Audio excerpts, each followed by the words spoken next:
Evening Jaganmohan Reddy గారి మీద జరిగిన దాడిని తీవ్రంగా ఖండిస్తున్నాం. ప్రతిసారి కూడా చంద్రబాబు నాయుడు గారు ప్రజల్ని రొచ్చగొట్టడము, వాళ్ళలో ఉన్న ఎవరో ఆకతాయిలు మేము చేసిన ప్రతి పనికిమాల పనికి ఒక పనికిమాలనోడు వెనుకేసుకుంటాడు అనే ఒక ధైర్యంతో ఇలాంటి కార్యక్రమాలు చేస్తూ వస్తున్నారు. నిజంగా దురదృష్టకరం. ఎందుకంటే ఇది అవతల పార్టీ వాళ్ళు ఇంకా ఎవరు ఏ విధంగా అని చెప్పేసి ఇన్వెస్టిగేషన్లో ఇంకా తేలాల్సింది వస్తుంది. అది కూడా కానీ ఒక 40 సంవత్సరాల రాజకీయ అనుభవం ఉండి 3 సార్లు ముఖ్యమంత్రి అయినటువంటి చంద్రబాబు నాయుడు ప్రతి సందర్భంలోనూ కూడా వారి మిత్రపక్షమైన పవన్ కళ్యాణ్ కావచ్చు, ప్రతి సందర్భంలోనూ కూడా రెచ్చగొట్టే వ్యాఖ్యలు తప్ప ఏ రోజు కూడా జనాలకు ఏం చేస్తాము ఏ విధంగా అనేది ఎంతవరకు మాట్లాడిన సందర్భం మీరు కన్నా కంటిన్యూస్గా చూస్తే ఈ 2-3 రోజులుగా చంద్రబాబు నాయుడు మాట్లాడిన మాటలు చూస్తే ఏ విధంగా రాళ్లతో దాడి చేయండి అని, వాళ్ళను భూపాతాళంలోకి తొక్కేయండి అని చెప్పేసి ఈ విధంగా రెచ్చగొట్టే వ్యాఖ్యలు చేయడం జరిగింది.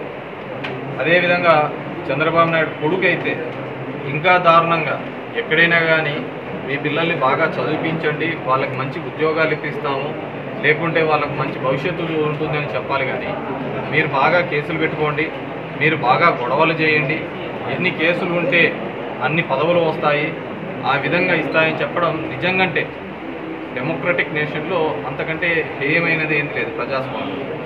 ఆ విధంగా తండ్రి కొడుకులు అందరినీ రెచ్చగొడుతూ ఇలాంటి కార్యక్రమాలు. సో ఏదేమైనప్పటికీ కూడా తొందరలోనే ఎవరైతే దాడి చేశారో అందరూ అనుకోవచ్చు అది ప్రీ ప్లాన్డ్గా, అది కనుక కన్నుకో ఇంకో చోట తగిలింటే కనుక ఇంకా చాలా పెద్ద ముప్పు ఉండేది. గతంలో కూడా ఇలాగే వైజాగ్ ఎయిర్పోర్ట్లో జరిగినప్పుడు ఆ కోడికత్త అనేది ఎంత షార్ప్గా అంటే అంత షార్ప్గా ఉంటుంది. పొడిచిన వెంబడే అదే మెడకు ఇంకో చోట జరిగింటే ఎంత ప్రమాదం జరిగేదో. అతన్ని బెయిల్ రాకుండా జైల్లో ఉంటే ఇట్స్ కోర్టు డిస్కషన్, బెయిల్ ఇవ్వాలా లేదా అనేది. దానిల మీద కూడా రాజకీయం చేశారు. దానిల మీద కూడా బెయిల్ రాని దానిలో కూడా రాజకీయం చేసి ధర్నాలు చేసి అయ్యో పాపం అని చెప్పేసి ఒక సింపతిని క్రియేట్ చేయడం. ఇది నాకు తెలిసి ఈ మన రాష్ట్రంలో జరుగుతున్న విధంగా ఎక్కడా ఉండదు. ఎందుకంటే క్రిమినల్స్ని ఎలివేషన్ ఇప్పించడంలో ఆ ఛానల్స్కి ఉన్న మోజేందో ఇంకోటి ఏందో అర్థం కావటం లేదు. ఎందుకంటే పులివెందుల్లో కూడా వివేక హత్య కేసులో ఉన్న నేనే మర్డర్ చేశాను, నేనే చంపాను అని చెప్తున్నటువంటి దస్తగిరి, ఆ తాడిమర్లో కూడా ఏదో పంచాయతీ చేసినాడు. దస్తగిరి అనే వ్యక్తి అతని మాటల్ని అతను అయ్యో పాపం ఎంత బాధ ఉంటే చంపింటాడు అంటాడు, అయ్యో పాపం అంటాడు. ఇది ఎక్కడిదే నాకు అర్థం. వాళ్ళతో లైవ్ ఇంటర్వ్యూస్ వాడు చెప్పే మాటల్ని కన్సిడరేషన్లో తీసుకొని అవే బురద జల్లే కార్యక్రమాలు చేస్తున్నారు. ఇది ఎక్కడే కానీ ఉండదు. ఈ విధంగా క్రిమినల్స్ని ఎంటర్టైన్ చేసి క్రిమినల్గా అందరినీ కూడా ప్రోత్సహించే విధంగా ఎవడైనా కానీ ఏ నాయకుడైనా కానీ చెప్తాడని, ఎవడైనా కానీ కేసులు పెట్టుకున్న వానికి పదవులు ఇస్తామని చెప్పే పనికిమాలినోడు ఈ దేశంలో ఎవడైనా ఉన్నాడు? నువ్వు పెట్టుకోవచ్చు కదా. అతనేమంటాడు నాకు 17 కేసులు, ఎవడో 17 కేసులు అంటే లేదు నీకు తక్కువ ఉన్నాయి 20 కేసులు పెట్టుకో, రౌడీ షీట్లు ఉన్నాయంటే నీకు మంచి నామినేటెడ్ పోస్ట్ ఇస్తాను. నువ్వు ఇదే నువ్వు చెప్పేది? దీనికి 40 ఏళ్ళ అనుభవం ఎందుకు కావాలా?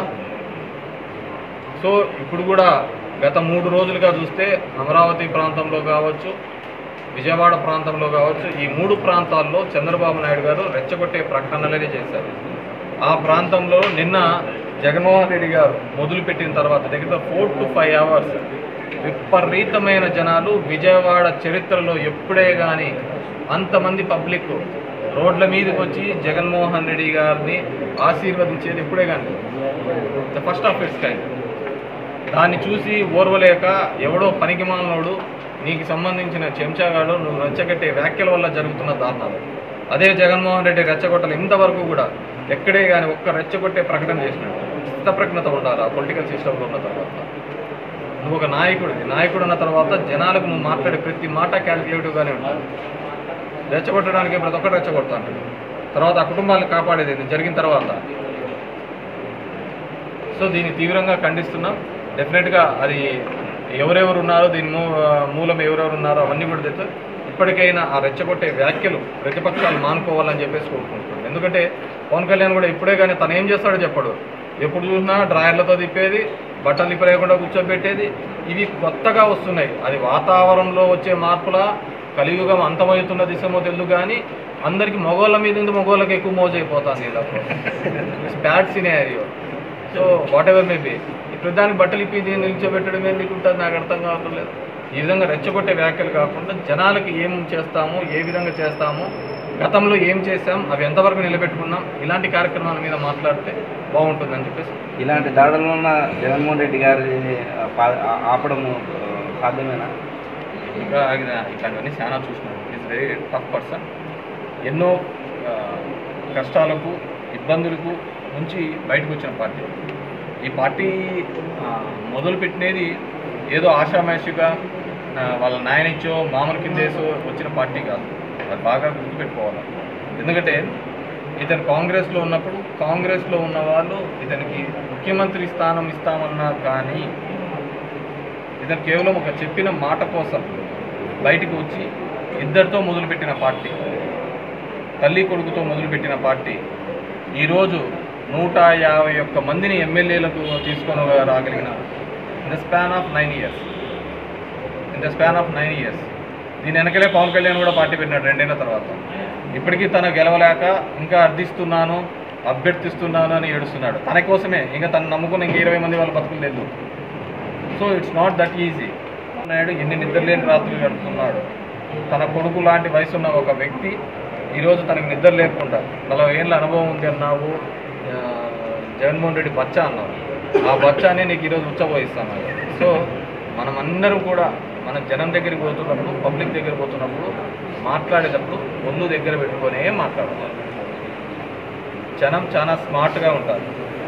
ఎవడు ఏ విధంగా ఉన్నాడు, ఎవడి ఆలోచన విధానం ఏంటి అనేది పూర్తిగా గమనిస్తుంది.